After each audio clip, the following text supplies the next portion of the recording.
நல்ல தகப்பனே, எங்கள் சர்வ வல்லமையுள்ள ஆண்டவரே, இந்த அருமையான வேலைக்காக உமக்கு ஸ்தோத்திரம். கிருபையுள்ள கரத்தில் எங்களை தாழ்த்துகிறோம். இம்மட்டும் நடத்தின எங்கள் இம்மானுவேலர் இனிமேலும் நடத்த வல்லமையுள்ளவராக இருக்கிறீர். நாங்கள் வந்து உம்முடைய வசனத்தை கேட்கும்படி, உம்முடைய பாதத்தில் உட்காரும்படி, எடுபடாத நல்ல பங்கை தெரிந்து கொள்ளும்படி பரிசுத்த ஆவியானவர் எங்களுக்குள்ளே தந்திருக்கிற நல்ல ஐக்கியத்துக்காக உமக்கு நன்றி அப்பா. இந்த வேளையிலே நீர் எங்களோடு கூட பேசுங்க, இடைபடுங்க, எங்களை கூட்டிச் சேர்த்ததுக்கான முகாந்திரத்தை தெரியப்படுத்துங்க ஆண்டவரே. எங்கள் ஆண்டவர் இயேசுவின் நாமத்தில் பிதாவே. அல்லேலூயா. 1 தீமோத்தேயுவின் புஸ்தகம் 2ஆம் அதிகாரம் 15வது வசனம்.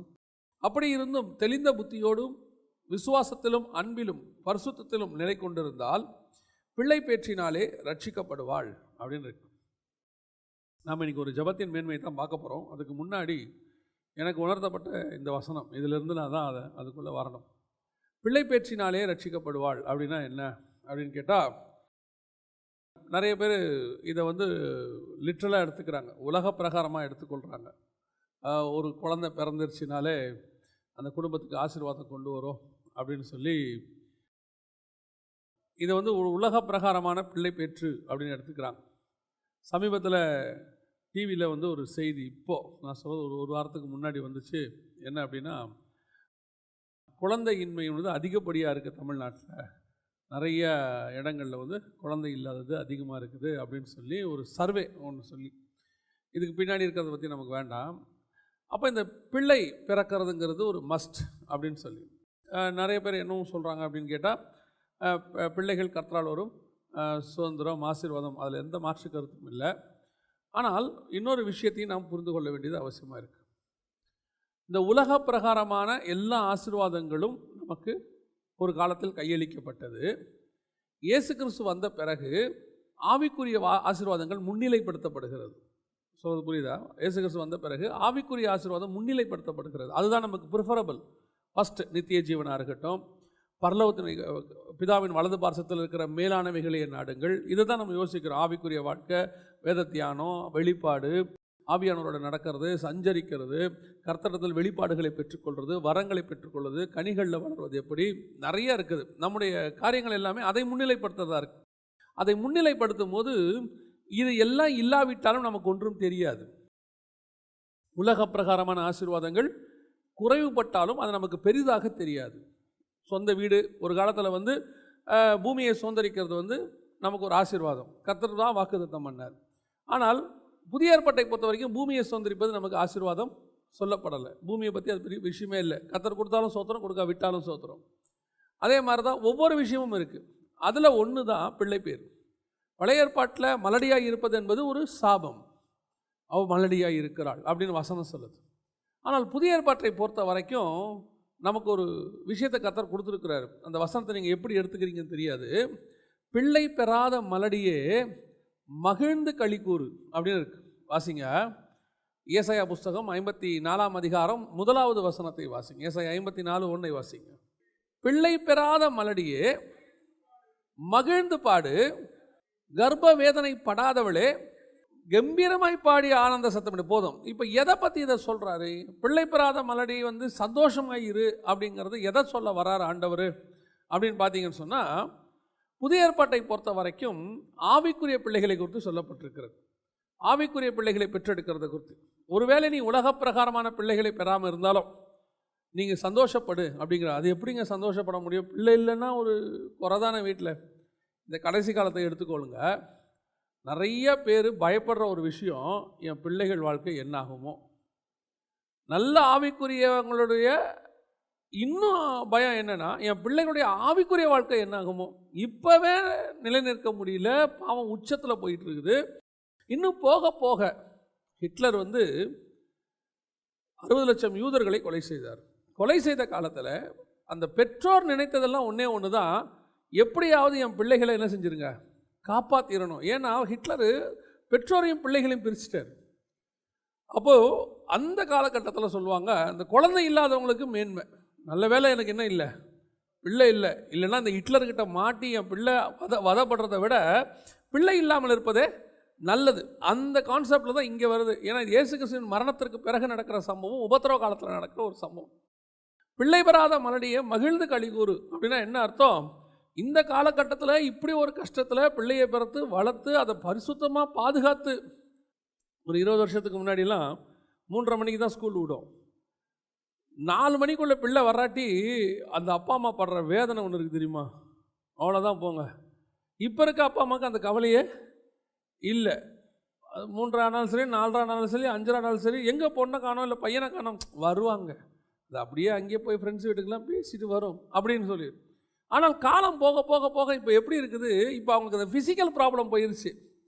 ஃபிசிக்கலி நமக்கு சட்டப்படியும் பாதுகாப்பு இருக்குது, எங்கே பார்த்தாலும் சிசிடிவி கேமரா இருக்குது, ஆப் இருக்குது, எல்லாம் அதெல்லாம் இருக்குது. ஆனால் இப்போ பெற்றோருக்கு எதில் பயமாக இருக்குது?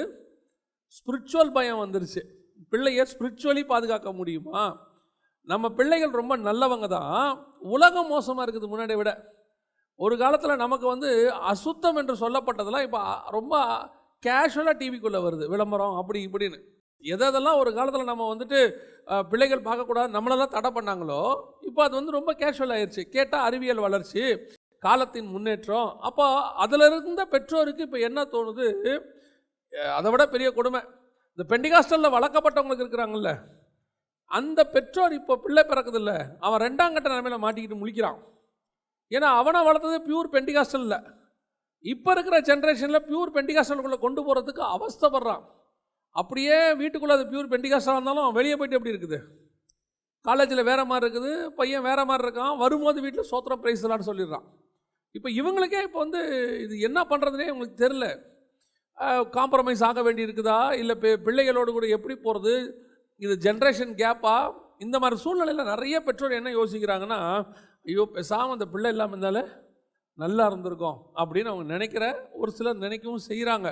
அதனால் என்னென்னா, இப்போ பிள்ளை பிறக்கிறது அப்படிங்கிறது ஒரு சந்தோஷமான விஷயமா இருந்தாலும், இப்போ அது ஒரு ஆவிக்குரிய விதத்தில் பார்க்கும்போது ரொம்ப கஷ்டமான ஒரு சூழ்நிலைக்குள்ளே போய்கொண்டே இருக்கிறது. அப்படி இருக்கும்போது இன்னும் போக போக மோசமாக தான் போகும். வருகைக்கு பின்னாடி இன்னும் மோசமாகும். அந்த காலகட்டத்தில் பெற்றோர் 100% நினைப்பாங்க, ஐயோ எனக்கு பிள்ளை இல்லாமல் இருந்தால் நல்லா இருந்திருக்குமே, இந்த பிள்ளை இருக்கிறதுனால தானே இவ்வளோ பிரச்சனையை அனுபவிக்க வேண்டியிருக்கு, பிள்ளைனாலும் பிரச்சனை பிள்ளைக்கும் பிரச்சனை. இப்போ அந்த அளவுக்கு போயிட்டுருக்கு. அப்போ அதை தான் இந்த இடத்துல சொல்ல வர்றார். ஆனால் இதுக்கு முன்னாடி வசனம் வாசித்தோம் பாருங்களேன், அது என்ன வசனம் சொல்லுது? பிள்ளை பேற்றினாலே அவள் ரட்சிக்கப்படுவாள். இது பார்த்தீங்கன்னா ஆசீர்வாதமாக இருக்குது. ஏசாயா 54:1 வாசிக்கும் போது ப்ராக்டிக்கலாக இருக்குது, இன்றைக்குள்ள சுச்சுவேஷன் சொல்லுது. ஆனால் இங்கே சொல்லப்படுறது எதை பற்றி சொல்லப்படுது? 1 தீமோத்தேயு 2:15 எதை சொல்லுது? பிள்ளை பேற்றினாலே ரட்சிக்கப்படுவாள். இதுக்கு பின்னாடி ஒரு மிகப்பெரியதான ஒரு ஆவிக்குரிய சத்தியம் இருக்குது. என்னன்னு கேட்டிங்கன்னா, அதுக்கு முன்னாடி பவுல் ஏவாளை குறித்து தான் பேசுகிறார். ஒரு ஏவாள் வழியாக, ஏவாள் வஞ்சிக்கப்பட்டாங்க, ஒரு ஏவாள் வழியாக அந்த பிள்ளை காயின் வரும்போது பாவமும் பிறக்கிறது. பிள்ளைக்குள்ள என்ன பிறக்குது? பாவம் பிறக்கிறது. அவன் துஷ்ட மனுஷனாக இருந்தான், கேட்டின் மகனாக இருக்கிறான். ஒரு பாவமாக அவனோட காயினை பற்றி நம்ம எல்லாருக்குமே தெரியும். அப்போ பாவம் அந்த காயின் வழியாக பூமியிலே பாவம் பலுகி பெறுகிறது. கிட்டத்தட்ட ஒரு 8 சந்ததி அதுக்கப்புறம் அடுத்து வருது. இந்த காயினும் அவன் சந்ததியும் அவனுக்குள்ள பிள்ளைகளும் பேர் தனியாக ஆண்டவர் கொடுத்துருக்கிறார், ஒரு ஸ்டெச் தனியாக. அதுக்கு கொடுத்ததுக்கு ஒரு காரணம் இருக்குது. அந்த காயினுடைய சந்ததியும் காயினுடைய அந்த சந்ததியுடைய பேர்களையும் நீங்கள் வைத்து தியானிக்கும் பொழுது அது ஒரு உலக அரசாங்கம், வேர்ல்ட் கவர்மெண்ட். இப்போ உலகத்தில் பிசாசுடைய ராஜ்யம் ஸ்தாபிக்கப்படுது இல்லையா? நம்முடைய ராஜ்யம் பரலோகத்திலிருந்து வருவதாக நம்ம சொல்கிறோம்ல, ஹெவன்லி கவர்மெண்ட். வேர்ல்ட்லி கவர்மெண்ட்டை ஃபார்ம் பண்ணது யாருன்னு கேட்டிங்கன்னா, காயின் வழியாக தான் ஃபார்ம் பண்ணப்பட்டது. அவன் தான் கோட்டையை கட்டினது, அவன் தான் மியூசிக் கண்டுபிடிச்சது, அவன் தான் மீடியா, அப்புறம் அவன் தான் பிஸ்னஸ்ஸு, டென்ட்டு எல்லாமே பார்த்திங்கன்னா அவன் சந்ததிக்குள்ளே தான் இருக்கும். அத்தனையும் இந்த வேர்ல்ட்லி கவர்மெண்ட், வேர்ல்ட்லி பிஸ்னஸ் மொத்தமாக அவனால் ஸ்தாபிக்கப்பட்டது. ஸோ இது பூமியை பலுகி பெருகும்போது பூமி முழுவதும் பாவத்தில் பெருகிடுச்சு. இந்த பூமி பாவத்தில் பெருகும்போது இந்த ஸ்ரீயானவள் தான் இவ்வளோத்துக்கு என்னவா இருக்குது, காரணமாக இருக்குதுன்னு ஸ்பிரிச்சுவலி ஆகுது. ஏன்? அவள் தான் முதல்ல என்னத்தை வாங்கினா? பழத்தை வாங்கினா, புசித்தாள், புசித்து தன் புருஷனுக்கும் கொடுத்தாள். அவளை பற்றி சொல்ல போனது வஞ்சிக்கப்பட்டாள். ஆதாமை பற்றி சொல்லும்போது மீறுதல் அப்படின்னு இருக்கு. அவன் கர்த்தருடைய வார்த்தையை மீறி சாப்பிட்டான். ஸோ இது நடந்துருச்சு. இப்போ இந்த பாவத்தை, ஸ்திரீயின் வழியாக பூமிக்குள் வந்த இந்த பாவத்தை மீட்பதற்கு மீண்டும் அதே ஸ்திரீயின் வழியாகத்தான் அந்த பாவத்தை மீட்க முடியும். அதான் ப்ரொசீஜர். ஒரு விலையை நம்ம கொடுத்துருக்குறோம்னா திருப்பி அந்த விலையை கொடுத்து தான் என்ன செய்யணும், அதை வாங்கணும். ஒருத்தர்கிட்ட எதோ ஒன்று கொடுத்து நீங்கள் காசை வாங்கிட்டீங்க, திருப்பி என்ன பண்ணணும்? வட்டியும் முதலுமா கொடுத்து அதை வாங்கணும். அப்படி வாங்க வேண்டும் என்றால் அந்த ஸ்திரீயின் வழியாகத்தான் அந்த மீட்பை பூமியில பெற வேண்டி இருக்கிறது. அதைத்தான் மரியாள் வழியாக இயேசு கிறிஸ்து பூமிக்குள் வருகிறார்.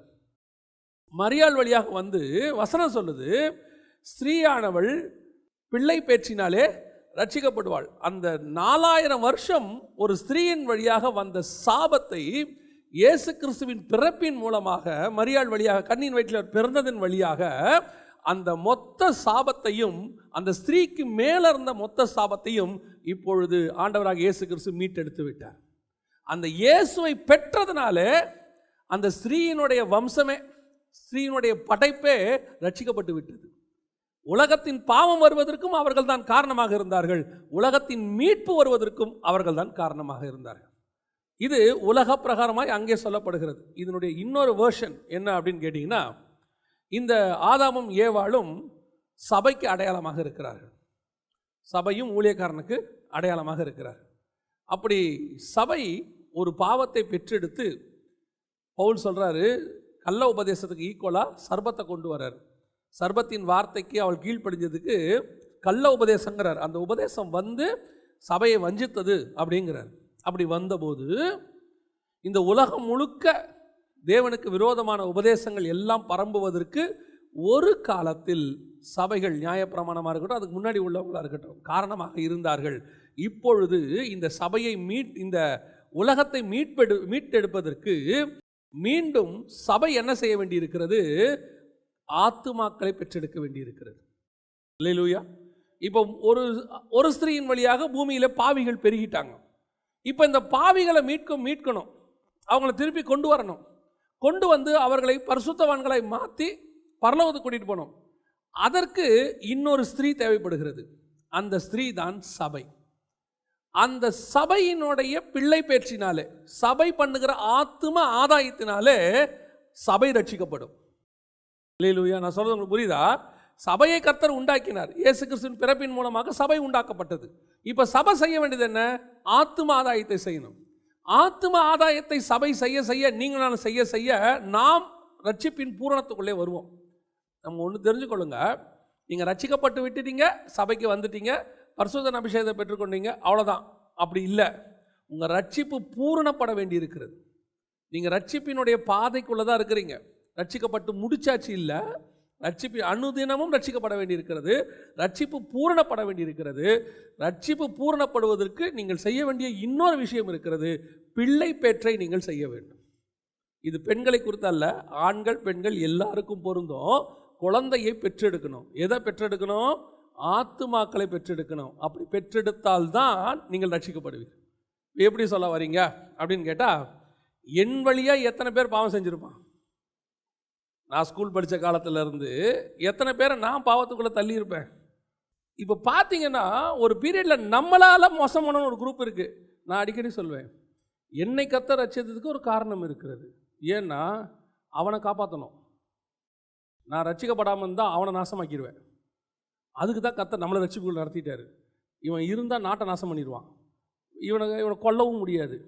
சரி, ரட்சிப்பின் அனுபவத்தை கொடுத்துருவோம், இது வந்து நல்லபடியாக மாறிடுச்சுன்னா அவனை காப்பாற்றிடலாம். அப்படித்தான் நம்மளை தான் கூப்பிட்டு வந்திருக்கிறார். அப்போ இப்போ நம்ம வந்துட்டோம், ரட்சிக்கப்பட்டுட்டோம், கர்த்தருக்குள்ளே வந்திருக்கிறோம். ஆனால் நம்மளால் ஒரு பூமி நாசமாயிருக்கே, நம்மளால் ஒரு நிலம் பாழும் நிலமாய் மாறி இருக்கிறதே, ஏவாளால் ஒரு பூமி முழுக்க மாறிடுச்சே. அந்த ஸ்திரீயினுடைய படைப்பினால அந்த படைப்பை மீட்டெடுக்கணும்னா அந்த ஸ்திரீ இன்னொரு பிள்ளையை பெற்றெடுக்க வேண்டி இருக்கிறது. அதான் இயேசு கிறிஸ்து. அதுக்கு பிராயச்சித்தம் சொல்லுவாங்க நம்ம ஊரில். பிராயச்சித்தம் செய்யணும். அதன் மூலமாக அவள் ரட்சிக்கப்பட்டு விட்டாள். ஸ்திரீயினுடைய சாபம் நீங்கப்பட்டு விட்டது. எவனாவது ஏவாள் தான் காரணம், எல்லாத்துக்கும் காரணம் அப்படின்னா போடா, அதே பெண்ணை வச்சு தான் கர்த்தர் உலகத்தை மீட்டு எடுத்துட்டார், கதை முடிஞ்சு, அவ்வளோதான். சொல்ல முடியாது பாருங்க. கர்த்தரை பொறுத்த வரைக்கும் ஆணையும் பெண்ணையும் சமமாக தான் வச்சிருக்கிறாரு. பரலோகத்திலும் ஆண் என்றும் இல்லை, பெண் என்றும் இல்லை. இந்த பாகுபாடு எப்போ வந்ததுன்னா இந்த பழம் சாப்பிட்ட போது வந்தது. அந்த பாகுபாடை கர்த்தர் எப்போ தூக்கிட்டாரு? இயேசு கிறிஸ்துவின் பிறப்பின் வழியாக அது மாறிவிட்டது. இப்போ நீங்கள் பார்த்தீங்கன்னு சொன்னால் இயேசு கிறிஸ்துவின் சீஷர்கள் எல்லாரும் தான் இருந்தாங்க. சில காரியங்களுக்கு சிலரை தான் நியமிக்க முடியும் பாருங்க. அதனால தான் ஒருத்தர் என்ன கேட்டார், அப்போஸ்தலர்கள் 12 பேர் இருக்காங்க, அதில் ஏன் ஒரு பெண் கூட இல்லை கேள்வி கேட்டாங்க. 12 பேரில் ஏன் ஒரு பெண் கூட இல்லை? சில விஷயங்களுக்கு சிலரை தான் நியமிக்க முடியும். இப்போ கொஞ்சம் எடுத்துக்கொள்ளுங்க. ஆண்கள் தான் நியமிக்கணும்னு அங்கே பர்பஸ் கிடையாது. இயேசு கிறிஸ்து தம்மிடத்தில் வந்தவர்களில் 12 பேரை செலக்ட் பண்ணி தான் அப்போஸ்தலராய் மாற்றினார்னு இருக்கு. அப்படி தானே இருக்குது. அப்போ வந்தவர்கள் 5000 பேர் வந்திருந்தாலும் மிச்சம் எவனோ 4988 பேர் நாட் எலிஜிபிள். அங்கே யார் எலிஜிபிள்னு பரலோகம் நியமித்து வச்சுருக்குது. அதாவது அவங்கவுங்க தான் செய்ய முடியும். சில காரியங்களே ஃபிசிக்கலாகவும் இருக்குது, மென்டலியாகவும் இருக்குது, எல்லாமும் இருக்குது. பரலோகம் பார்த்து தான் அப்பாயின்ட் பண்ணோம். நம்ம உடனே இங்கே பாருங்கள், ஃபெமினிசம், ஆண்கள் ஆணாதிக்கம், பெண்ணாதிக்கம், இதில் இந்த அது சபைக்குள்ளே கிடையவே கிடையாது, நமக்குள்ளே இல்லை. கர்த்தர் எல்லாவற்றையும் மாற்றி இருக்கிறார். அப்படி யாருக்குள்ளே அது இருந்தால் அவர்கள் இன்னும் மாறாமல் இருக்கிற அர்த்தம் ஒழிய வேதம் நமக்கு மாற்றிருச்சு. பிள்ளை பேற்றினாலே ஸ்திரீயானவள் என்ன பண்ணி விட்டாள்? ரட்சிக்கப்பட்டாள். இப்போ நாம் என்ன செய்கிறோம்? இப்போ நாம் மாறி இருக்கிறோமா? நாம் அந்த பிள்ளை பேற்றுக்குள்ளே வந்திருக்கிறோமா? சபை இப்போ என்ன ஆயிடுச்சு? அப்பா கர்த்தர் என்னை ரட்சித்துட்டார், அவ்வளோதானா? முடிஞ்சிருச்சா? இல்லை, இனிமேட்டு தான் நீ பிள்ளை பேற்றுக்குள்ளேயே வரணும். என்னை மீட்கிறதுக்கு ஒருத்தர், ரட்சிப்பு நடத்துறதுக்கு ஒருத்தர் பிள்ளை பெற்று அவங்க கர்ப்ப வேதனைப்பட்டாங்க. அதான் பவுல் சொல்கிறாரு, உங்களை பெற்றெடுக்கிறதுக்கு நான் என்ன பண்ணுறேன்? கர்ப்ப வேதனைப்படுகிறேன். அப்போ அவர் என்ன பெண்ணா? அதோட அர்த்தம் என்ன? ஸ்பிரிச்சுவலி நான் உங்களை பெற்றெடுக்கிறேன். அந்த பெற்றெடுக்கும் போது எப்படி ஒரு ஸ்திரீக்கு சரீர அளவில் ஒரு கர்ப்ப வேதனை இருக்கிறதோ அதே கர்ப்ப வேதனை ஆவிக்குரிய விதத்தில் எனக்கு இருக்குது. ஒருத்தரை நியமித்து சிலர்லாம் பார்த்தீங்கன்னா ஒருத்தர் ரட்சிக்கப்படணும்னு ஜெபம் பண்ணுவாங்க. அது நம்ம வீட்டில் இருக்கிறவங்களா இருப்பாங்க, சொந்தக்காரங்களாக இருப்பாங்க, யார் வேணா இருப்பான். ஆனால் அவன் ரட்சிக்கப்படுறதுக்குள்ள அதுக்கு 3 வருஷம் இருக்கும், 4 வருஷம் இருக்கும் டைம். அந்த 3 வருஷமும் 4 வருஷமும் கர்ப்ப வேதனை தான். நம்ம ஜோமான அவன் மோசமாக போயிட்டு இருப்பான். நம்ம பார்த்ததோட மோசமாக போவான். நமக்கு என்ன தோணும்? நம்ம இப்படி ஜோம் பண்ணுறோம், பிசாசவன் அப்படி பண்ணுது, இப்படி பண்ணுது, அதுதான் கர்ப்ப வேதனை. உண்மையான பாரம் இருக்குமானால் உனக்கு அந்த ஃபிசிக்கலி அவங்களுக்கு வரக்கூடிய பாரம் ஸ்பிரிச்சுவலி வரணும். ஒரு நாள் அவன் ரட்சிக்கப்படுவான் பாருங்க, அவன் ஆண்டவருக்குள்ளே வருவான்ல, அதுதான் எனக்கும் ரட்சிப்பு. என்னால் நான் சிலரை பாவத்தில் தள்ளி இருக்கிறேன், கர்த்தர் இப்பொழுது என் மூலமாக ஒரு சிலரை பரிசுத்தத்துக்கு நேராக கொண்டு வந்திருக்கிறார். என்னால் ஒருத்தன் நரகத்துக்கு போயிருக்கிறான், இப்பொழுது கர்த்தர் என் மூலமாக ஒரு சிலரை பரலோகத்துக்கு கொண்டு வருகிறார்.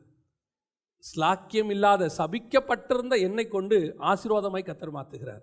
அப்போ வெறும் உங்கள் ரட்சிப்போடு கூட உங்களுடைய ஆவிக்குரிய வாழ்க்கை முடிவடைகிறது இல்லை.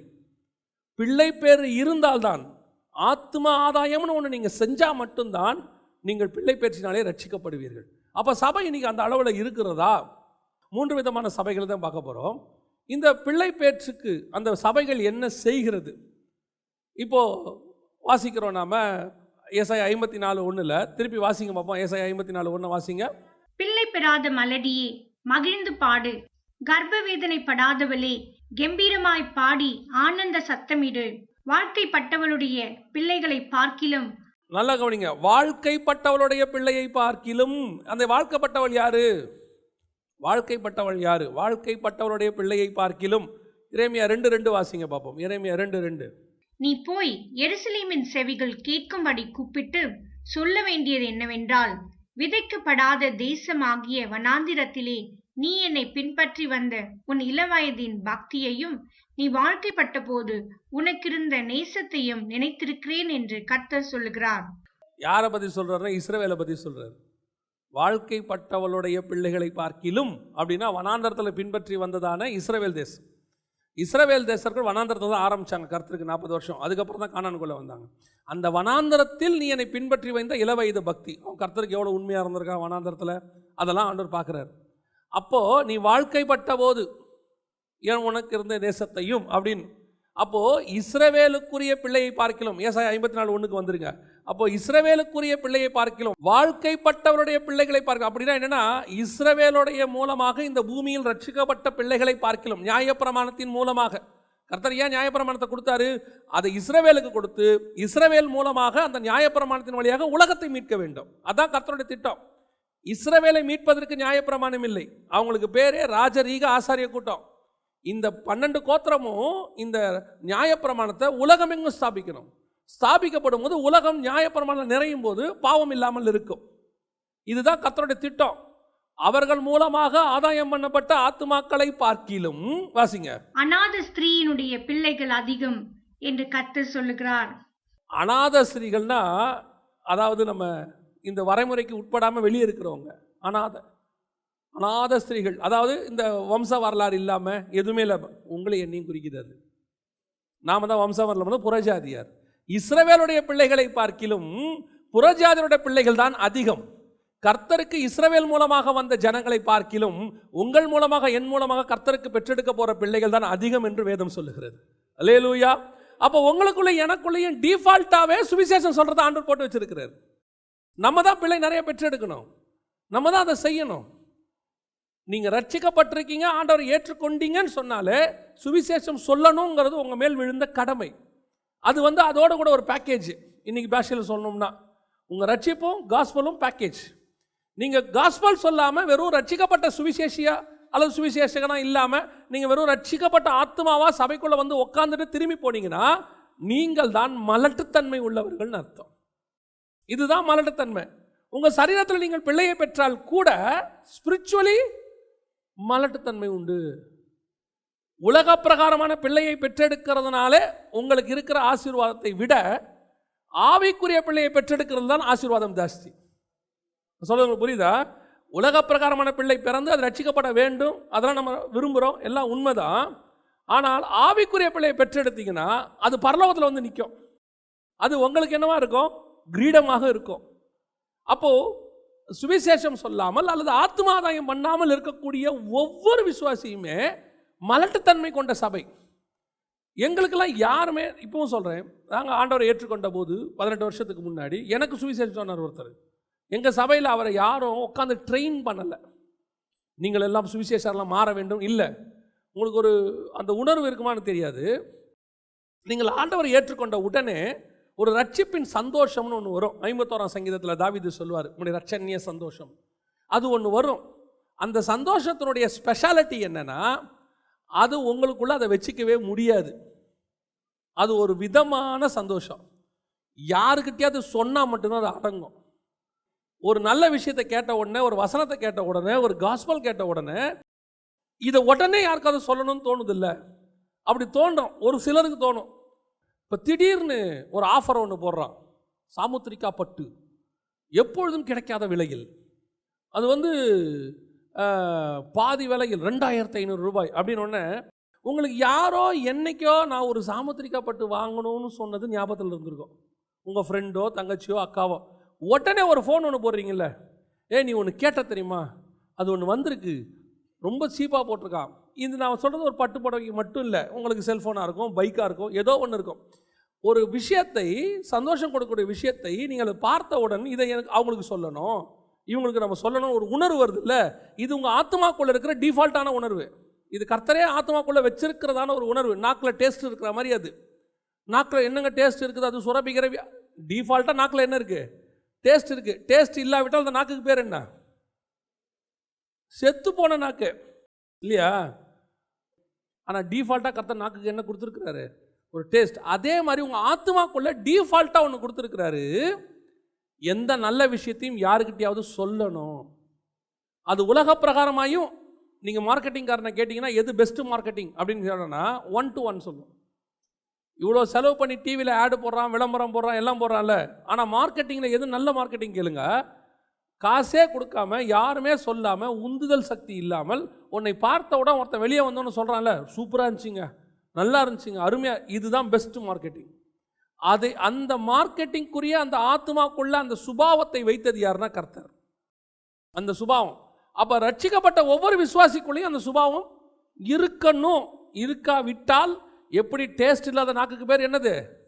செத்து போன நாக்கோ. இந்த ஆத்மா இன்னும் ரட்சிக்கப்படவே இல்லை, உயிரடையில இல்லை. இப்போ அந்த உயிருக்குள்ள சுவாசம் தான் வந்திருக்குது. அது இனிமேட்டு இன்னொருத்தனை ரட்சிப்புக்குள்ள நடத்தும் போது தான் பிள்ளை பெற்றினாலே அது ரட்சிக்கப்படும். அப்போ இன்னைக்கு சபை ஒவ்வொன்றும் எப்படி இருக்குது? கடைசி காலத்தில் நான் இந்த வசனத்தை தியானிச்சிட்டே இருக்கும்போது 3 விதமான சபைகள், மலட்டுத்தன்மை கொண்ட சபைகள். அந்த சபைகளுடைய பிள்ளை பேர் எப்படி இருக்குதுன்னு பாருங்க. முதலாவது வாசிங்க, ஆதியாகமத்தின் புஸ்தகம் 17ஆம் அதிகாரம் 17வது வசனத்தை வாசிங்க. அப்பொழுது ஆபிரகாம் முகங்குப்புற விழுந்து நகைத்து, 100 வயதானவளுக்கு பிள்ளை பிறக்குமோ, 90 வயதான சாராள் பிள்ளை பெறுவாளோ? ஆபிரகாம் பேர் விசுவாசத்தின் தகப்பன் தானே. ஆபிரகாமுக்கு பேர் விசுவாச தகப்பன் தானே. இப்போ ஆபிரகாம் தான் இந்த கேள்வி கேட்குறாரு. 15ஆம் அதிகாரத்தில் அதே ஆபிரகாம் தான் விசுவாசித்தான், அது அவனுக்கு நீதியாய் எண்ணப்பட்டது. 17ஆம் அதிகாரத்தில் அதே ஆபிரகாம் தான் பிள்ளை பிறக்கணும்னு சிரிக்கிறாரு. புரியுதா உங்களுக்கு? சாராளுக்கு பிள்ளை பிறக்கணும், அவர் என்ன பண்ணுறாரு? சிரிக்கிறாரு. 15ஆம் அதிகாரத்தில் நம்புறாரு. ரெண்டுத்துக்கு நடுவில் 13 வருஷம் கேப்பு. 75-83 வயசில் அவருக்கு இஸ்மவேல் பிறக்கிறான். இவர் 15ஆவது அதிகாரத்தில் கானானுக்குள்ளே வந்துட்டார். இப்போது அவருக்கு கிட்டத்தட்ட ஒரு 20 வருஷம் ஆகிப்போச்சு. ஆன உடனே அவருடைய விசுவாசம் இனுக்கு மேலே பிறக்காது, அவ்வளோதான், முடிஞ்சிருச்சு. இப்படித்தான் சில சபைகள் இருக்கிறது. வரும்போது விசுவாசத்தோடு தான் ஊழியத்தை தொடங்கினார்கள். நிறைய சபை வரும்போது அப்படி ஆகும், இப்படி ஆகும். வந்தோடனே அந்த இடத்துல ஒரு பெரிய எழுப்புதலை உண்டாக்கியே தீர்வோம். மினிஸ்ட்ரிக்கு வரவங்க நிறைய பேர் அப்படி தான், ஓப்பனிங்கில் அதை செய்வோம், இதை செய்வோம். 10 வருஷம் கழிச்சு அவங்களுக்குள்ளே ஒரு ஃபெட்டப், அவங்களுக்கே அதெல்லாம் அவ்வளோதாங்க, முடிஞ்சிருச்சு. சிலர் சொல்லுவாங்க, சிலர் போகும்போது, இந்த ஏரியாலாம் ஆத்தும ஆதாயம் நடக்காது, இங்கெல்லாம் ஊழியம் பண்ணவே முடியாது. நெகட்டிவ் கன்ஃபெஷன் முடியவே முடியாது. எந்த ஒரு விஷயத்துக்கும் சான்ஸே இல்லை. நான் உலக பிரகாரமாக சொல்கிறேன், உங்களுக்கு குழந்தை பிறக்கிறதையே நான் சொல்கிறேன். சிலர் சொல்கிறாங்க, இல்லை இதுக்கு மேலே பிறக்காதுன்னு சொல்லிட்டாங்க. யார் சொன்னா பிள்ளை பிறக்காதுன்னு? டாக்டர் சொல்லிட்டாரு. டாக்டர் ஜீவன் வந்த பிறகு அதை வெளியே எடுக்கிறவர், ஜீவன் கொடுக்கிறவர் இல்லை. டாக்டர் யாரு? குழந்தை ஒன்று உருவானா அந்த குழந்தை எப்படி இருக்குன்னு சொல்றதுக்கு தான் டாக்டர். அவர் காடு கிடையாது. உங்களுக்கு தெரியுதா? நீங்க ஒரு ப்ராடக்டை ரெடி பண்ணி பார்சல் பண்ணி கொடுத்தீங்கன்னா அதை கொண்டு போய் டெலிவரி பண்ணி பக்காவா ஒரு இடத்துல சேர்க்கிற வேலை கொரியருடைய வேலை. அந்த பார்சலுக்குள்ள இருக்கிற பொருளுக்கும் கொரியர்காரனுக்கும் எந்த சம்பந்தமே கிடையாது. இல்ல, உன் வயிற்றுக்குள்ள இருக்கிற குழந்தைய வெளியே எடுத்து பத்திரமா கொடுக்குறவர் மட்டும்தான் டாக்டர். அவர் யார் சொல்றது உனக்கு குழந்தை பிறக்காதுன்னு? இல்லைங்க, உங்களுடைய கரு முட்டை ரொம்ப வீக்காக இருக்கு, அவருக்கு ரொம்ப ஸ்ட்ராங்காக இல்லை, ரொம்ப இது, அவ்வளோதான், முடிஞ்சிருச்சு, நீங்கள் வேணால் அடாப்ட் பண்ணிக்கோங்க. அடாப்ஷனாக தப்பாக சொல்லலை, அடாப்ட் பண்ணுறவங்க அவங்க இஷ்டம், அது பண்ணட்டும், அடாப்ட் பண்ணிக்கோங்க. ஆனால் உங்களுக்கு பிறக்காதுன்னு சொல்லக்கூடாது. ஏன் பிறக்காதுன்னு சொல்லக்கூடாது? எப்பொழுதும் ஜீவனை உண்டாக்குறவர் ஒருத்தர் எனக்குள்ளே இருக்கிறார். அவரால் செத்து போன என் கர்ப்பத்தை உயிரோடு கூட கொண்டு வர முடியும். செத்து போன மனுஷனை உயிரோடு கூட எழுப்ப முடியும். ஒரு சிலர் சொல்லுவாங்க, நெகட்டிவ் கன்ஃபெஷன் பண்ணுவாங்க, பண்ணிட்டு போட்டோம். உங்க வாயில நெகட்டிவ் கன்ஃபெஷன் வரவே கூடாது. என்னுடைய சபை கடைசி வரைக்கும் பிள்ளை பெற்றெடுக்கிற சபையாகத்தான் இருக்கும். கர்த்தர் என்னை நம்பி கொடுத்த ஊழியம் எந்த இடத்துலையும் ஜீவன் போன ஊழியமா இருக்காது. இதுக்கு மேல இந்த ஊழியத்தில் ஆத்தும ஆதாயம் இருக்காது, அவர் ஒரு இடத்துல உட்கார்ந்துட்டாரு அப்படின்னு சொல்லி இருக்கக்கூடாது. இந்த ஊழியம் சாகர வரைக்கும் ஜீவனோடு இருக்கிற ஊழியமா இருக்கணும். அதுக்கு ஒரு அடையாளம் என்ன? அந்த ஊழியத்தின் வழியாக ஆத்தும ஆதாயம் நடந்துகிட்டே இருக்கும். இன்னைக்கும் பாருங்க, பவுலுடைய ஊழியம் ஜீவனுள்ள ஊழியம். 2000 வருஷமா வசனம் இன்னும் என்ன செய்யுது? அவர் எழுதின நிருபங்கள், அவர் சொன்ன வார்த்தைகள் இன்னும் பெற்றெடுத்துக்கொண்டே இருக்கிறது. அந்த ஆள் ஒரு நாள் கர்ப்ப வேதனை பற்றி எழுதிட்டு போயிட்டான். ஆனா அதுல இருந்து பிள்ளைகள் என்ன செஞ்சுக்கிட்டே இருக்குது? தாத்தா பாட்டி ஆயிட்டான், கொள்ளு தாத்தா ஆயிட்டான், பேர பிள்ளைகள் பிறந்துகிட்டே இருக்குது. இன்னைக்கும் அப்பான்னு பேர் வச்சிருக்குது, பவுல் பேரை வைக்கிது. இன்னைக்கும் பவுல தாத்தாவை சொல்றோம். எப்படி சொல்றோம்? பவுலின் மூலமாக. அந்த வசனம் தாங்க என்ன ஆண்டவருக்குள்ள நடத்துச்சு, அந்த வசனம் என்ன நிக்க பண்ணுச்சு, அந்த வசனம் என்ன ஊழியத்துக்கு கூப்பிட்டுச்சு. அவன் பிள்ளைய பெத்துக்கிட்டே இருக்கான் பாருங்க. இனி அவன் ஒண்ணுமே செய்வானா? சில நேரத்தில் சில மைக்ரோசாஃப்ட் வந்த புதுசில் சொல்லுவாங்க பில்கேட்ஸை பற்றி, அவர் ஒரு தடவை அதை மார்க்கெட்டிங் பண்ணி விட்டுட்டாரு. இதுக்கப்புறம் அவர் ஒன்றும் செய்ய வேண்டாம். ஒவ்வொரு செகண்டுக்கு அவருக்கு என்ன வந்துகிட்டே இருக்குமா? காசு வந்துகிட்டே இருக்கும். இதுக்கு மேலே அவர் மார்க்கெட்டிங்கே பண்ண வேண்டாங்க, அவர் சும்மா உட்காந்தா போதும், அவருக்கு பணம் வந்துக்கிட்டே இருக்கும். சில பிஸ்னஸில் சொல்லுவாங்க அதெல்லாம் சாத்தியமாக என்னன்னு தெரியாது, ஆனால் பவுலுக்கு சாத்தியம். அவன் போய் இளைப்பாற ஸ்தலத்தில் 2000 வருஷமாக உட்காந்துட்டான். பேதுருவுக்கு சாத்தியம், யோவானுக்கு சாத்தியம், போய் உட்காந்துட்டாங்க. இன்னும் பிள்ளை பேர் நடந்து கொண்டே இருக்குது, பெற்றுக்கிட்டே இருக்குது. இன்னும் உலகத்தில் ஆத்மா ரட்சிக்கப்பட்டு கொண்டே இருக்கு. அப்படி ஒருத்தனா தான் நீ நானும் மாறணும். அப்படி ஒரு ஊழியம் தான் உன்னுடைய ஊழியம், என்னுடைய ஊழியமாக இருக்கணும். நான் செத்தாலும் என் ஊழியம் நடக்கணும். அதன் மூலமாக பிள்ளை பேர் நடந்துகிட்டே இருக்கணும். இப்போ பாருங்க, என்னைக்கோ ஒரு 10 தலைமுறைக்கு முன்னாடி நம்ம தாத்தா ஒருத்தரை பெற்றார். அவர் மூலயமா ஒருத்தர், இன்னைக்கு நம்மளும் இருக்கிறோம்ல. நமக்கு அந்த ஜீனியாலஜி தெரியாது, அவ்வளோதான். இஸ்ரவேலர்கள் மாதிரி தெரிஞ்சா யோசித்து பாருங்க. நாங்களாம் 2000 வருஷமா இருக்கிறோம், தமிழர்கள் 4000 வருஷமா. எப்படி சொல்றோம்? அன்னிலேருந்து பிள்ளை பேர் நடந்துகிட்டே இருக்குது. அதுதான் ஆவிக்குரிய பிள்ளை பேரும் நடந்து கொண்டே இருக்கிறது.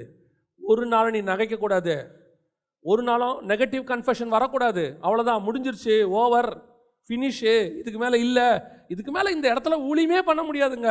இந்த இடத்துல ஒன்றும் நடக்க. நான் சொல்கிறேன், அந்த இடம் மயானமாக இருக்கட்டும், கர்த்தர் கொண்டு போய் உன்னை உட்கார வச்சிருக்கிறது வெறும் கல்லறையாக இருக்கட்டும்.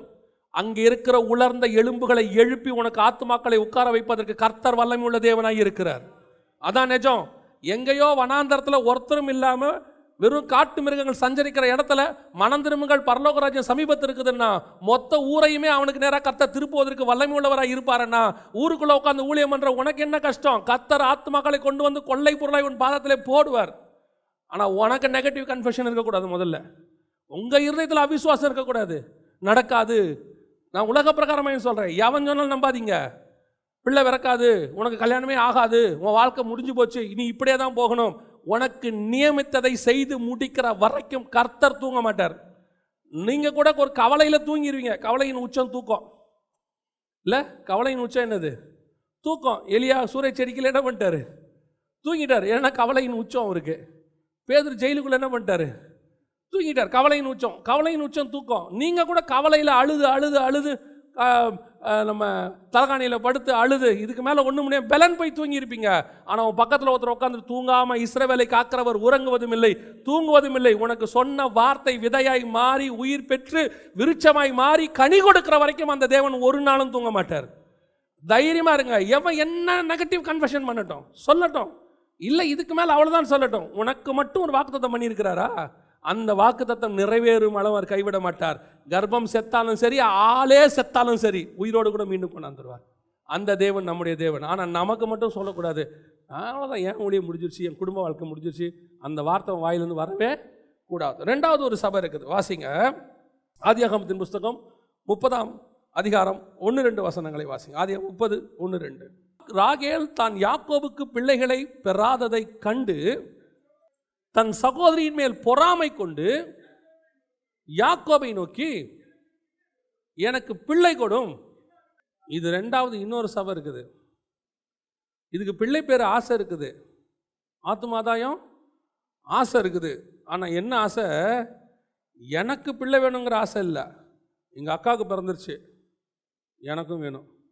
அவங்க அக்காவுக்கு இல்லைன்னா நமக்கு இல்லாட்டியும் பரவாயில்ல. நம்ம ஊரில் ஒரு சொல்லுவாங்க தெரியுமா, எனக்கு 2 கண்ணு போனாலும் பரவாயில்ல, அவனுக்கு 1 கண்ணாவது போயிடணும்.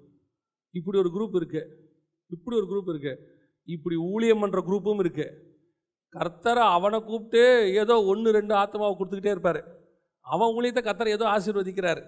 எதனாலன்றது அவனுக்கும் கர்த்தருக்கு தான் தெரியும். தாவீது வர வர பலத்தான். எதனாலங்கிறது யாருக்கு தான் தெரியும்? தாவீதுக்கும் கர்த்தருக்கும் தான் தெரியும். இப்படி ஒரு குரூப் இருக்கு. ஊழியத்தில் கர்த்தர் அவனை ஆசீர்வதிச்சிட்டாருன்னா அவனுக்கு கர்த்தர் மேலே கோவம் வர மாட்டேங்குது. இப்போ ஆசீர்வதிச்சது அவர் தானே, அவர் மேலே கோவம் வர மாட்டேங்குது. இப்போ யார் மேலே கோவம் வருது?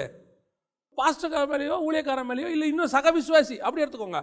சக விசுவாசி வளர்ந்தாலும் கோவம், பொறாமை. நான் உங்களுக்கு சொல்கிறேன், பொறாமையினாலே நீங்கள் எதையும் சாதிக்க முடியாது. இன்றைக்கி நிறைய சபை ஏன் மலட்டுத்தன்மையாக இருக்குது தெரியுமா? அடுத்தவனோட கம்பாரிசன். ஆண்டவர் உங்களுக்கு ஒரு பெரிய சபை கொடுத்துருக்கிறாரு, ஏன்னா உங்கள் சபையில் 400 பேர் 500 பேர் உட்கார வேண்டியிருக்கு, அந்த நீளத்துக்கு சபை வேணும். இதை ஒருத்தன் பார்த்துட்டு அவர் இப்போ வந்தவர் 500 பேர் உட்காரத்துக்கு பெரிய சர்ச் வாங்கிட்டாரு, நான் 25 வருஷமாக இருக்கேன். நம்ம சபையில் எத்தனை பேர் இருக்கோம்? 100 பேர் இருக்கோம். அப்போ நமக்கு 100 பேர் உட்காரத்துக்கு இடம் போதுமா போதாதா? நமக்கு 150 ஆக போதுன்னா கர்த்தர் கொடுக்க போகிறாரு. பொறாமப்படக்கூடாது. போதும் என்ற மனதன் கூடிய தெய்வ பக்தியை. இப்போ ராகேல் வந்து யாக்கோபுக்கு எனக்கு குழந்தை கொடுங்கன்னு கேட்டால் பரவாயில்ல, எங்கள் அக்காவுக்கு இருக்கு, எனக்கு கொடு. சில பிள்ளைங்கள்லாம் அப்பா கிட்ட கேட்கும்போது சொல்லும், அவனுக்கு மட்டும் வாங்கி கொடுத்தீங்கல்ல. அப்பா சொல்லுவார், உனக்கு வேணுன்றதை கேளு, அவனுக்கு வேணுன்றதை அவன் கேட்டால் வாங்கி கொடுத்தாச்சு. உனக்கு வேணுன்றதை கேளு, அவனுக்கு வாங்கி கொடுத்தா நீ கேட்காத. நிறைய சபை அப்படி தான் இருக்குது, பொறாமையில் வளரணும்னு நினைக்குது. அந்த சபைகள் பாருங்கள் வளரவே வளராது, லிமிட் அது அப்படியே தான் இருக்கும். அதுக்கு மேலே உங்களுக்கு என்ன தேவையோ ஒன்று தெரிஞ்சுக்கொள்ளுங்க, நம்முடைய பரமபிதா முன்பே அறிந்திருக்கிறார். அது ஊழியமாக இருக்கட்டும், ஆவிக்குரிய வாழ்க்கையாக இருக்கட்டும், உங்கள் உலக வாழ்க்கையாக இருக்கட்டும், ஃபிசிக்கல் வாழ்க்கையாக இருக்கட்டும், what ever you need, heaven will know very well. பரலோகத்துக்கு நல்லாவே தெரியும். ஏற்ற காலத்தில் அதை உங்களுக்கு பரலோகம் கொடுக்கும். பொறாமைப்பட்டுட்டீங்க, கதை முடிஞ்சு. சவுல் தாவீதின் மேல் பட்ட பொறாமை ராஜ்யபாரமே போயிடுச்சு. பாருங்க, ராஜ்யபாரமே முடிஞ்சிருச்சு. எப்போவுமே ஒரு வசனம் இருக்குன்னு, இடதுபுறமும் வலதுபுறமும் சாயம். அப்படின்னு அர்த்தம்னா இந்த பக்கமும் பார்க்கக்கூடாது, அந்த பக்கம் பார்க்கக்கூடாது. இப்படி போயிட்டே இருக்கும்போது பார்க்கக்கூடாது, ஐயோ இந்த மோவாப் தேசம் நல்லா இருக்குது அப்படின்னா கானானுக்கு போகிற ஆசை போயிடும். புரியுதா? போயிட்டே இருக்கும்போது மோவாப் நல்லா இருக்குதுன்னா கானானுக்கு போகிற ஆசை போயிடும். இந்த பக்கம் திரும்பி எகிப்து சூப்பராக இருக்கேன்னா கானானுக்கு போகிற ஆசை போயிடும். இந்த பக்கமும் அந்த பக்கம் பார்க்கவே கூடாது. அதே மாதிரி தான் உனக்கு கர்த்தர் நியமித்த ஓட்டத்தில் ஓடிட்டே இருக்கணும். பக்கத்தில் இருக்கவன் எவ்வளோ வேகமாக ஓடினா நமக்கு என்ன, பக்கத்தில் இருக்கவன் என்ன வாங்கினா நமக்கு என்ன, அவன் சபையில் எவ்வளோ ஆத்துமாக்கள் கொடுத்தா கர்த்தர் நமக்கு என்ன. அவன் சபையில் பாருங்கள் இவ்வளோ ஆத்துமா, ஒரு கெப்பாசிட்டின்னு ஒன்று இருக்குங்க. என் ஹைட்டுக்கு இவ்வளோ தான் வெயிட் இருக்கணும், அவ்வளோதானே. நீங்கள் என்ன வேணால் சாப்பிட்டுங்க, என்ன வேணால் பண்ணிங்க, உன் ஹைட்டுக்கு அந்த வெயிட் இருந்தால் நல்லது. அவன் எவ்வளோங்க, நீங்கள் 85 கிலோ, 2 பேரும் ஒன்றா தான் சாப்பிட்றோம், நீங்கள் மட்டும் 85 கிலோ வரும். அவன் ஹைட்டுக்கு 85 கிலோ ஓகே, நம்ம ஹைட்டுக்கு 65 தான் ஓகே. அவன் ஹைட்டுக்கு 85 மாதிரி நீயும் 85 ஆனினா இடதுபுறம் வலதுபுறம் முன்னும் பின்னும் பலுகி பெருகி நீ வேற மாதிரி இருப்ப. இப்போ நமக்கு அது செட் ஆகும். இப்போ டாக்டர் அடுத்து என்ன சொல்லுவார், வெயிட்டை குறைங்க. இப்படித்தான் ஊழியமும் போகுது, நிறைய பேருடைய வாழ்க்கையும் போகுது. எக்ஸஸ் வெயிட்டு, எக்ஸஸில் மாட்டிக்கிட்டு முழிக்கிறான் பின்னாடி. உங்களுக்கு சொல்கிறேன், எதை பார்த்தும் கவலைப்படாதீங்க, எதை பற்றியும் பொறாமப்படாதீங்க, எதை நினச்சி யோசிக்காதீங்க. கர்த்தர் உங்களுக்கு என்ன நியமித்தாரோ அது உங்கள் கரத்தில் வந்து சேரும். ஆண்டவர்கிட்ட கேட்க வேண்டியது உங்கள் தேவை என்னவோ அதை தான் கேட்கணும். அவனுக்கு கொடுத்தீங்கன்னு கேட்காதீங்க. ஒன்று வாயில் சொல்கிறதில்ல, உங்கள் இருதயத்தை கர்த்தர் பார்த்துட்டு இருக்காரு. நம்மக்கிட்ட இருக்கிற ஒரே பிரச்சனை என்ன தெரியுமா, நம்ம எஜமானோ நம்ம ராஜாவோ இருக்காரு, அவர் உள்ளேருந்து வெளியே பார்க்குறவர். நீங்கள் உள்ளே உண்மையாக இருந்தால் வெளியே கர்த்தர் ஆசீர்வதிக்க வல்லமையுள்ளவராக இருக்கிறார். பலிக்கு பெருகுவோம். கர்த்தர் எல்லா ஆசீர்வாதங்களும், இப்பவும் சொல்கிறேன், நம்ம தேவனை மாதிரி ஆசீர்வதிக்கிறதுக்கு உலகத்தில் யாருமே கிடையாது. ஆனால் பார்த்து தான் ஆசீர்வதிப்பார், எலிஜிபிலிட்டி இருக்கணும். கடைசியாய் இன்னொரு சபை இருக்கிறது, வாசிங்க. ஆதியாகமத்தின் புஸ்தகம் 25ஆம் அதிகாரம் 20வது வசனத்தை வாசிங்க, முடிக்கலாம். 25-20 வாசிங்க. ஈசாக்குக்கு ரெபேக்காளை விவாகம் பண்ணுகிற போது 40 வயதாயிருந்தான். இவள் படன் அராம் என்னும் சீரியா தேசத்தானாகிய பெத்துவேலுக்கு குமார்த்தியும் சீரியா தேசத்தானாகிய லாபானுக்கு சகோதரியுமானாள். மலடியாயிருந்த தன் மனைவிக்காக ஈசாக்கு கர்த்தரை நோக்கி வேண்டுதல் செய்தான். கர்த்தர் அவன் வேண்டுதலை கேட்டருளினார். அவன் மனைவி ரெபேக்காள் கர்ப்பம் தரித்தாள். ரெபேக்காளா செஞ்சா ஈசாக்கா? வசனத்தில் அப்படியா இருக்குது? ஈசாக்குனா இருக்கு, நல்லா படிங்க. மலடியாயிருந்த தன் மனைவிக்காக, அப்ப ஜோம் பண்ணது ரெபேக்கா இல்லை, ஜோம் பண்ணது ஈசாக்கு. அங்கே தான் விஷயமே இருக்குது. இப்போ ஈசாக்கை யோசித்து பாருங்க, ஏன் அவன் ஜோம் பண்ணாங்கிறதுக்கு முன்னாடி விஷயம் இருக்குது. இப்போ ஈசாக்கு அப்பா செய்யாததை செய்கிறான். அம்மாவுக்கு 25 வருஷமாக பிள்ளை இல்லை, 75லேருந்து 100 வரைக்கும் என்ன இல்லை, பிள்ளை. ஏன்னா நம்ம கணக்கு 75 தான் இருக்குது. ஆபிரகாம் அப்பயே கல்யாணம் ஆயிடுச்சு 2 பேருக்கும், ஆனால் வசனம் 75 தான் இருக்குது. நமக்கு தெரிஞ்சு ஒரு 25 வருஷமாக அவங்களுக்கு என்ன இல்லை, பிள்ளை இல்லை. ஈசாக்கு பார்க்குறான், நம்ம அம்மாவுக்குள்ள அதே பிரச்சனை தான் யாருக்கும் இருக்குது, மனைவிக்கும் இருக்குது. இப்போ மனைவியை போய் என்ன செய்யக்கூடாது, எங்கள் அம்மா மாதிரியே நீயும் கர்ப்பம் செத்து போன பிறகு தான் குழந்தை பிறக்கும், அதெல்லாம் கவலைப்படாது, அவள் தான் முடிஞ்சு போச்சு, உனக்கு 90 ஆகட்டும், அப்போ தான் கர்த்தர் கொடுப்பாருன்னு முன்னாடி அனுபவத்தை பேசலை பாருங்க. அவன் பேசலை தானே. இப்போ நம்மளாம் எதை பேசிக்கிட்டு இருக்கிறோம், ஒரு 2 வருஷம் குழந்தை இல்லைன்னொன்னே அவங்க அப்பனுக்கும் அப்படித்தாங்க. ஒரு குழந்தை இல்லைன்னொன்னே அவங்க அப்பா எவ்வளோ மோசமானவன் தெரியுமா, சாபம் பிடிச்சி ஆட்டுது. சொல்லித்தானே இருக்கிறோம், பரம்பரை பற்றி பேசிக்கிட்டு இருக்கிறோம்ல. சில பெண் பிள்ளைகள்லாம் படுற அவஸ்தையை பார்க்கும்போது உண்மையிலே மனசுக்கு கஷ்டமாக இருக்குது. குழந்தைங்கிறது ஒரு சந்தோஷமான விஷயம். உருவான நாள்லேருந்து பெற்றெடுக்கிற வரைக்கும் அது ஒவ்வொரு நாளும் அந்த பிள்ளை என்ன செய்யணும், அந்த பிள்ளையோட அனுபவிக்கணும், அந்த பிள்ளையை அது சந்தோஷமாக அனுபவிக்கணும். ஏற்கனவே அயன் டேப்லெட்டு அந்த டேப்லெட்னு கொடுத்து ஒரு வழி பண்ணிக்கிட்டு இருக்கிறாங்க, சரி இருந்துட்டு போட்டோம். இப்போ இந்த ஐவி மெத்தட் கொண்டாந்து அதை பண்ணி ஒரு நாளைக்கு 2 ஊசி போட்டு 60 நாள் ஊசி 40 நாள் ஊசி. தயவுசெய்து சொல்கிறேன், உங்கள் பிள்ளைகளுக்கு அப்படி ஒரு குறை இருக்குதா, ஜெபம் பண்ணுங்க. எந்த குறைவையும் நிறைவாய் மாற்றுகிறவர் ஒருத்தர் இருக்கிறார். அதுவும் பிள்ளை பேரு ஜீவன் என்பது கர்த்தர் கொடுக்கிறது, அதை யாரும் தடுக்க முடியாது. கர்த்தர் உங்கள் பிள்ளைக்கு கொடுக்கணும்னு முடிவு பண்ணிட்டார்னா அதை தடுக்க ஒருத்தரான முடியாது. செத்து போன கர்ப்பத்தை கூட அவர் உருவாக்குவார். போட்டு அந்த பிள்ளையை கொடுமைப்படுத்தாது, உட்காந்து ஜெபம் பண்ணுங்க. இன்றைக்கி நிறைய பேர், சிலர் சபை வளர்ந்துருக்குது, நல்லா வளர்ந்துருக்கு, பொறாமப்படுறான். ஏன் அந்த சபை இப்படி வளருது, அவங்க என்னவோ பண்ணுறாங்க, ஒன்றும் பண்ணலை, ஜெபம் பண்ணாங்க. இன்னைக்கு நல்லா இருக்கிற சபைகள் நான் சொல்லுவேன், ஆவிக்குரிய விதத்தில் வளர்ச்சி அடைந்த சபைகள், ஆவிக்குரிய விதத்தில் வளர்ச்சி அடைந்த சபைகள் வேறு எதிலையும் வளரல, அது ஜெபத்தில் மட்டுமே வளர்ந்திருக்கிறது. நல்ல ஜெபிக்கிற சபையை நீங்கள் இருப்பீர்களானால் கண்டிப்பாக பிள்ளை பேற்றினாலே சபை ஆசீர்வதிக்கப்படும். நீங்கள் வேற எப்படியும் ஆத்மா உள்ள கொண்டாட முடியாது, கொண்டு வந்தாலும் ஆத்மா நிற்காது.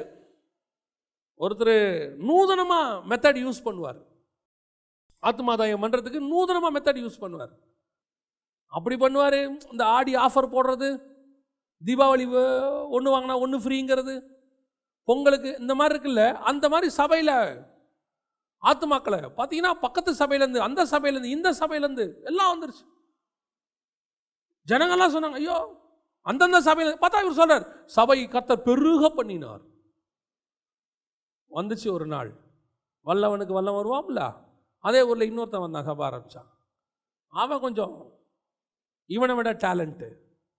அவன் போட்ட போட்டில் இங்கிருந்த ஆலையிலேருந்து ஒரு 10-15 இல்லை, ஒரு 50-100 போட்டு அடிச்சுட்டு அந்த பக்கம் போயிடுச்சு.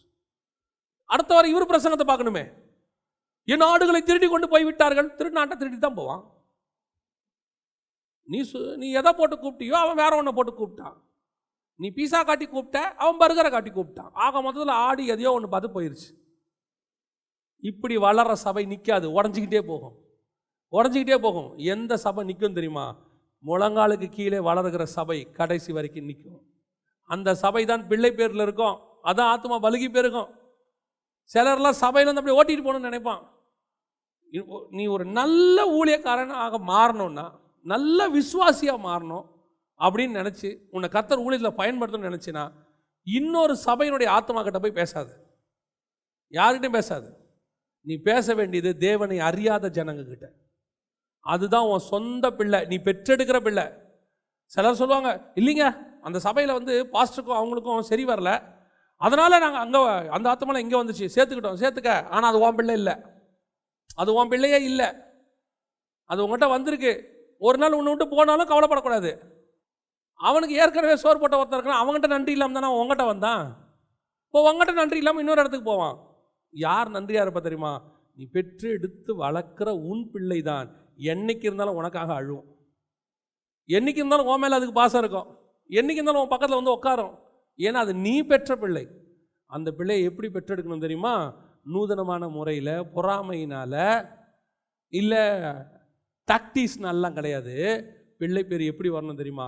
ஜபத்தினால வரணும். ஜெபிக்கிற சபை. நீ உலக பிரகாரமாக எடுத்துக்கோங்க, யார் வேணா என்ன வேணா சொல்லட்டும், ஜெபிக்கிறவன் சக்சஸ் ஆகாமல் போகவே மாட்டான். ஜபத்தால் கூடாத காரியம் ஒன்றும் இல்லை. எத்தனையோ வருஷம் பிள்ளை இல்லாதவங்களுக்கு கர்த்தர் ஜபத்தினால பதிலை கொடுத்துருக்கிறார். எத்தனையோ வருஷம் ஊழியத்தில் கஷ்டப்பட்டவங்கள ஜபத்தில் கர்த்தர் மேலே கொண்டு வந்து வச்சிருக்கிறார். ஜெபிக்கிற மனுஷனோ, ஜெபிக்கிற ஊழியக்காரனோ, ஜெபிக்கிற விசுவாசியோ, ஜெபிக்கிறவங்களோ ஒரு நாளும் தோற்று போனதா சரித்திரமே கிடையாது. இந்த 3, ஏன்னா நம்முடைய முற்பிதாக்கள் ரொம்ப முக்கியம். அவங்களுடைய ஆசீர்வாதங்களுக்கு பின்னாடி நிறைய ஆவிக்குரிய அர்த்தங்கள் இருக்கு. ஆபிரகாம், ஈசாக்கு, யாக்கோப், இந்த 3 பேருடைய மனைவிகளும் ஒரு இடத்துல மலடியாக இருப்பாங்க.